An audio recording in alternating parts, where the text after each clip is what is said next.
पिघला दे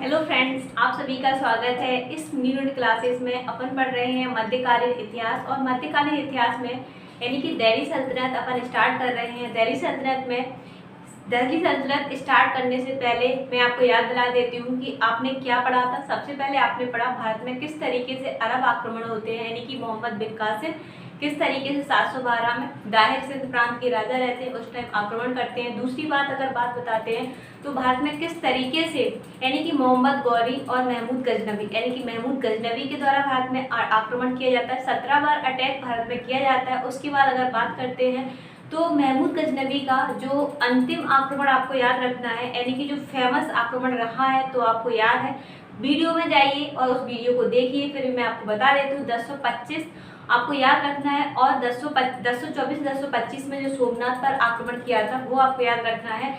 किस तरीके से महमूद गजनवी भारत से काफ़ी अधिक मात्रा में धन लूटकर मूर्तियों को तोड़कर ये इंडिया से मतलब वापस लौटता है। बस इसका एक ही मकसद था, मुस्लिम धर्म का प्रचार प्रसार करना और बहुत अधिक मात्रा में धन प्राप्त करना था। ठीक है, इसके बाद अगर बात करते हैं मोहम्मद गौरी की, तो मोहम्मद गौरी ये क्या गौर प्रांत यानी कि अफगान में जो तुर्क लोग थे उनके द्वारा बसाया गया एक प्रांत था, गौर प्रांत।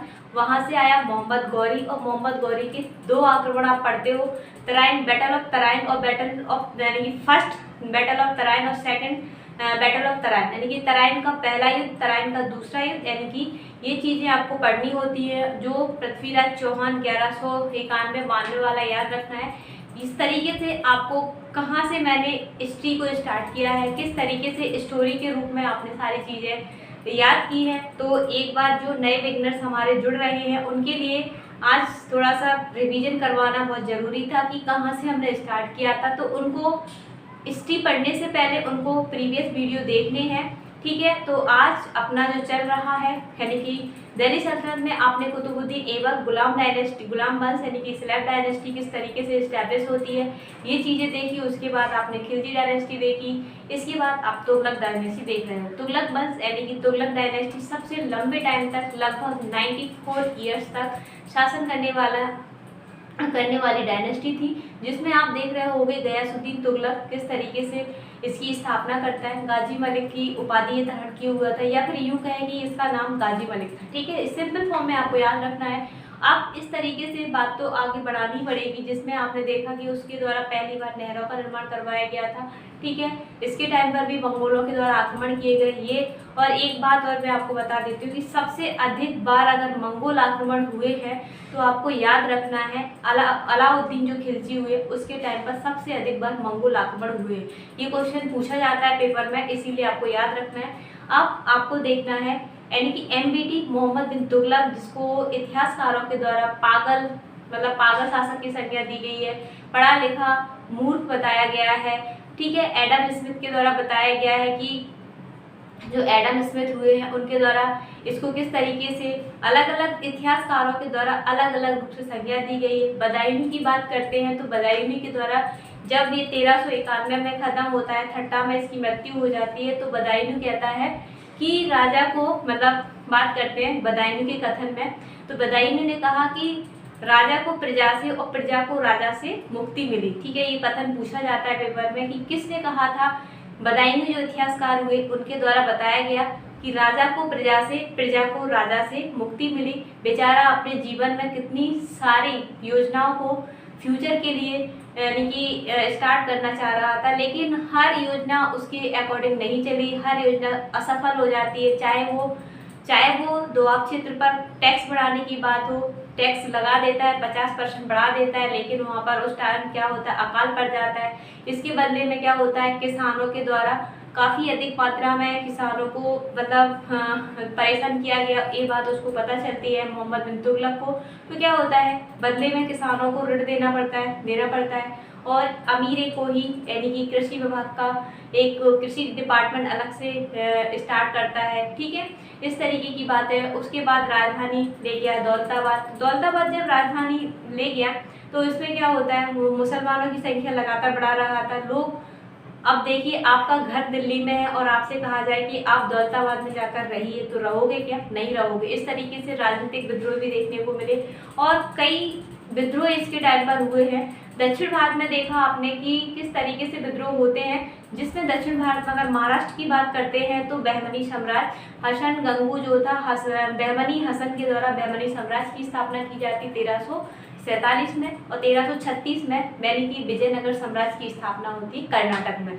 तो ये सारी चीज़ें यानी कि सबसे अधिक विस्तार होता है किसके टाइम पर? क्वेश्चन पूछा जाएगा, पूछा भी गया और पूछा भी जा सकता है। तो आपको याद रखना है किसके टाइम पर? तो याद रखना है मोहम्मद बिन तुगलक यानी शॉर्ट फॉर्म एमबीटी के टाइम पर सबसे ज़्यादा राज विस्तार हुआ, सबसे ज़्यादा विद्रोह हुए। यह एकमात्र सुल्तान हुआ जिसके द्वारा क्या है, हिंदू धर्म के 30 त्योहारों में भाग लिया गया। और मतलब ये भी बात याद रखनी है कि इसके टाइम पर सबसे ज़्यादा अगर बात करते हैं योग्यता के आधार पर सरकारी जो डिपार्टमेंट में भर्ती हुए लोग, तो वो हिंदू ही थे। ठीक है, ये इसके टाइम पर कुछ चीज़ें और देखते हैं कि इसके द्वारा जैसे इसके द्वारा क्या हुआ, ये अलग ही टाइप से सोचता था, मतलब ज़्यादा पढ़ा लिखा होने का ये रहता है कि सही जगह अगर सही तरीके से दिमाग यूज नहीं किया गया ना, तो असफलता ही हासिल होती है। तो इसने यह क्या किया, हम आपको बताते हैं कि इसने जितने भी जो दरगाह वगैरह थी उसका क्या करवाना शुरू किया, रिफॉर्म, यानी कि उनको पुनर्निर्माण, मतलब बने हुए हैं लेकिन फिर से पुनर्निर्माण के रूप में इसने काम करना शुरू किया। मतलब पैसा बर्बाद कर रहा था इस तरीके से। और इसके टाइम पर इसने हिंदू धर्म में अगर बात करते हैं तो जैन प्रभु, मतलब जो जैन गुरु थे, जिन प्रभु से इसके संबंध रहे हैं, क्वेश्चन पूछा जाता है इस तरीके से। तो आगे चलते हैं और क्या क्या इसने सिक्के चलाए, यानी कि इतिहासकारों के द्वारा इसे सिक्कों का सुकुमार भी बोलते हैं। ठीक है, तो सिक्कों का सुकुमार मोहम्मद बिन तुगलक। ठीक है, मोहम्मद बिन तुगलक बात करते हैं। मोहम्मद बिन तुगलक द्वारा जारी किए गए सिक्के, जिनमें आपको याद रखना है दीनार तो सबको मालूम ही कि कुछ सिंपल सिक्के थे। तो 2 कानी और अदली, ये याद रखना है, 2 कानी और अदली जिसके टाइम पर चलाए गए 2 सिक्के थे। इसके बाद एमबीटी के निर्माणकार यानी कि अमीर कोई, कृषि विभाग था अमीर कोई इसके द्वारा। और इसके द्वारा और क्या निर्माण कार्य किए गए, ये तो हो गया आपका अमीर कोई। इसके बाद इसके द्वारा और क्या काम किए गए, ये याद रखना है कि शेख मोइनुद्दीन चिश्ती, ये इनकी दरगाह का निर्माण करवाया, बनी हुई थी हालांकि, लेकिन इसने फिर से क्या किया, उसमें टेंटिंग जो होती है, टेंट पेंट करने का काम फिर से करवाया। ठीक है, तो ये याद रखना है शेख मोइनुद्दीन चिश्ती की दरगाह कहाँ पर है, अजमेर में, इसके द्वारा रिफॉर्म करवाया गया। वहीं निजामुद्दीन औलिया की दरगाह कहाँ पर है, तो याद रखना दिल्ली में। दोनों क्वेश्चन इतने कंफ्यूज करते हैं पेपर में, आप विश्वास नहीं करोगे। अगर आप इसको एक बार याद कर लोगे और फिर से अगर आपने नहीं दोहराया, अपनी ट्रिक के साथ याद रखना, नहीं तो पेपर में कंफ्यूज और गलत करके आते हो। ठीक है, तो शेख मोइनुद्दीन चिश्ती यानी कि अजमेर शरीफ बोलते हैं इनको, तो अजमेर शरीफ की दरगाह यानी कि शेख मोइनुद्दीन चिश्ती अजमेर। ठीक है, निजामुद्दीन औलिया दिल्ली। कैसे याद रखोगे, सारी चीज़ें कहाँ पर है, ऑल जो चीज़ें हैं वो कहाँ पर है, दिल्ली में। तो औलिया आ जाएगा, ऑल आ जाएगा, तो क्या रखना है, दिल्ली। ठीक है, तो क्या याद रखना है, 2, हालांकि बहुत सारे गुरु थे जिनकी बहुत सारे जो मतलब सूफी संत थे उनकी दरगाहों का इसके द्वारा रिफॉर्म करवाया गया, लेकिन आपके एग्जाम पॉइंट से जो इम्पोर्टेंट है वो आपको याद रखना है, शेख मोइनुद्दीन चिश्ती अजमेर में, निजामुद्दीन औलिया आपको दिल्ली में। ठीक है, ये चीज़ें याद रखना है। इसके बाद आपको याद रखना है मोहम्मद बिन तुगलक किसका शिष्य था, तो याद रखना है मोहम्मद बिन तुगलक जो है एमबीटी यानी कि मोहम्मद बिन तुगलक शेख अलाउद्दीन का शिष्य था, मतलब शेख अलाउद्दीन का शिष्य था। पूछा जाता है क्वेश्चन कि मोहम्मद बिन तुगलक जो है इनके गुरु का नाम बताइए, तो शेख अलाउद्दीन। ठीक है, हो जाएगा शेख अलाउद्दीन। वही मोहम्मद बिन तुगलक का संबंध जिन प्रभु यानी कि जैन आचार्य हुए हैं जिनका नाम है जिन प्रभा सूरी। कौन, जिन प्रभा सूरी। तो देखो मोहम्मद बिन तुगलक से संबंधित जितनी जानकारी थी आप इतना पढ़ लोगे तो भी आपका एग्जाम आराम से निकल जाएगा। अब आगे चलते हैं, ये तो 1391 में ठट्टा में क्या होता है, काफ़ी तीव्र ज्वर आने से इनकी मृत्यु हो जाती है मोहम्मद बिन तुगलक की। तभी तो बदायूं कहते हैं कि प्रजा को क्या मिलती है, राजा से, राजा को प्रजा से मुक्ति है। ठीक है, इस तरीके से याद रखना। अब अगला शासक आपका हो गया कौन, फिरोज शाह तुगलक। ठीक है, तो फिरोज शाह तुगलक आपको याद रखना है। फिरोज शाह तुगलक किस तरीके से, ये वहाँ के जितने तुर्क जो अमीर थे उनके कहने पर क्या करता है, ये अपना राज्य अभिषेक करवा लेते हैं। कब करवाते हैं ये याद रखना है, 22 मार्च, कई किताबों में 20 मार्च भी है, वैसे 20 मार्च सही है। ठीक है, जब इनकी मृत्यु हो जाती है तो 20 मार्च 1391 में ये अपना राज्याभिषेक करवाते हैं ठट्टा में, और पुनः राज्याभिषेक दिल्ली में करते हैं। ठीक है, तो ये चीज़ याद रखनी है। तो फिरोज शाह तुगलक 20 मार्च, फिरोज शाह तुगलक क्या करता है 20 मार्च, मतलब जो तुर्क लोग थे तो उन्होंने कहा कि अब आपका भाई तो रहा नहीं, अब आप ही राजा बन जाइए, अभी बन जाइए, इस तरीके की कुछ परिस्थिति रही होगी, इस कारण से इनको ठट्टा में ही राज्याभिषेक करवाना पड़ता है। उसके बाद दिल्ली में पुनः राज्याभिषेक करवाता है। तो क्वेश्चन पूछा जाता है कि दिल्ली सल्तनत का ऐसा कौन सा शासक था जिसके द्वारा 2 बार राज्याभिषेक करवाया गया, तो याद रखना फिरोज शाह तुगलक। ठीक है, अब 24 प्रकार के कर, हम आगे बात चलती है, इसमें क्या याद रखना है। देखो, अलाउद्दीन खिलजी से मतलब कुतुबुद्दीन ऐबक के टाइम से लेकर अलाउद्दीन खिलजी तक की बात करते हैं। अलाउद्दीन खिलजी हो गया, या फिर यूँ कहें मोहम्मद बिन तुगलक तक अगर करों की बात करते हैं तो टैक्स लगातार बढ़ाते जा रहे थे। 24 प्रकार के कर अलाउद्दीन खिलजी के टाइम पर लागू कर दिए गए थे। तो इसने सोचा क्यों ना जनता को इतने प्रकार के टैक्सों से मुक्ति मिलाए, मुक्ति करके 4 प्रकार के कर ही दिए जाए। तो इससे 4 प्रकार के कर लगाए, जिसमें आपको याद रखना है जजिया, जकात, खिराज, उस्र और खम्स।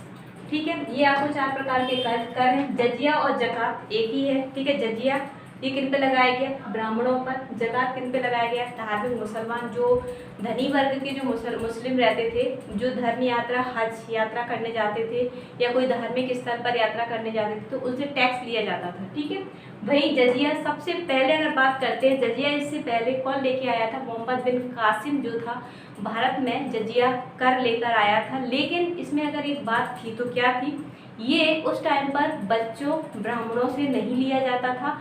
तो पहली बार याद रखना लेकर कौन आया था, मोहम्मद बिन कासिम। लेकिन पहली बार ब्राह्मणों पर कर किसने लगाया, तो पहली बार ब्राह्मणों पर जजिया कर लगाया, किसके द्वारा, आपको याद रखना है फिरोज शाह तुगलक। कौन, फिरोज शाह तुगलक। जकात की बात करते हैं तो जकात भी ये एक प्रकार का धार्मिक ही कर है, लेकिन ये मुसलमानों से लेते थे। किन मुसलमानों से लेते थे, जो धनी वर्ग के मुसलमान थे, जो धार्मिक यात्रा करने के लिए जाते थे उनसे। ठीक है, तो याद रखना जकात मुसलमानों पर, जजिया ब्राह्मणों पर, खराज और मतलब खराज या खिराज, ऐसा ही खराज आ जाए खिराज आ जाए, तो ये हिंदुओं से जो भू राजस्व मतलब जब भूमि पर फसल वगैरह उगा रहे हो उससे संबंधित भू राजस्व कर लिया जाता था। तो याद रखना खिराज हिंदुओं पर लगाया गया भू राजस्व कर था, और वही उस्र मुसलमानों पर लगाया गया भू राजस्व कर था। वही खम्स की अगर बात करते हैं तो खम्स मतलब उस टाइम पर आपने देखा होगा, खम्स एक प्रकार का जो यानी कि युद्ध क्षेत्र में या कहीं से लूटपाट करके सैनिकों द्वारा कमाया गया धन था। तो इसमें क्या था, अलाउद्दीन खिलजी ने क्या सुधार किया था, तो अलाउद्दीन खिलजी ने ये सुधार किया था कि लूट का जो माल है 80% जाएगा राजकोष में और 20% जाएगा सेना के हित में। लेकिन इसने उल्टा ही किया, इसने कहा 80% जाएगा सेना के विकास के लिए और 20% जाएगा राजकोष के लिए। ठीक है, वही इसने सैन्य विभाग को वंशानुगत किया, मतलब अगर आप सेना में हो तो आपके बच्चे भी सेना में रहेंगे, मतलब वंशानुगत भर्ती इसने शुरू करवाई, ये याद रखना है आपको। वही खम्स हो गया। हाँ, और एक कर और लगाया इसने कृषि क्षेत्र, मतलब इसके द्वारा 5 प्रकार की नहरों का निर्माण करवाया गया।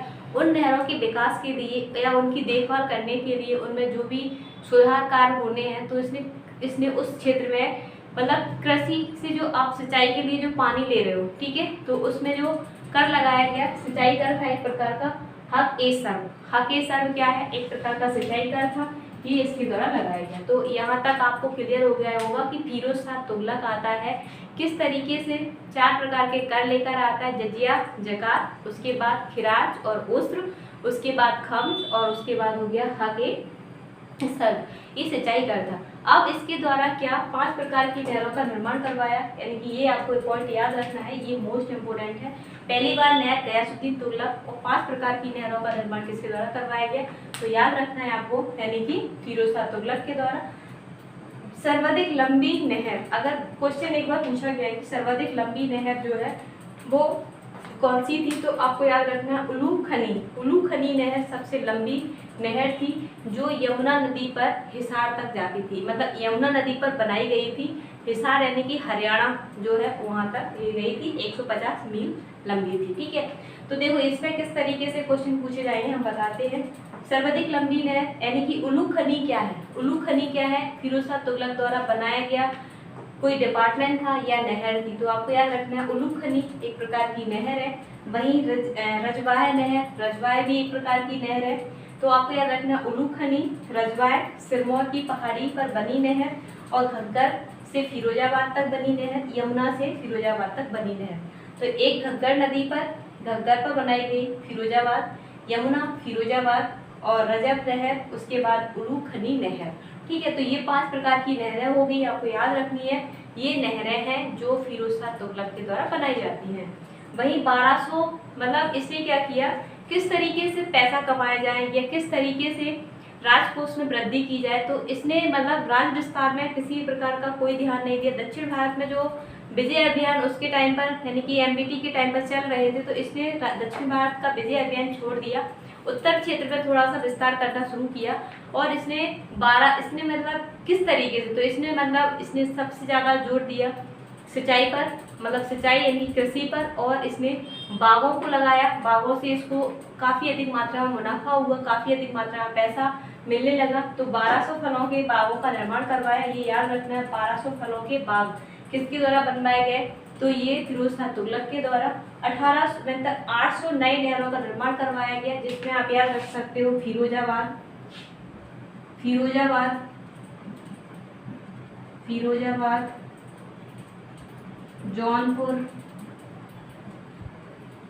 जौनपुर, हिसार।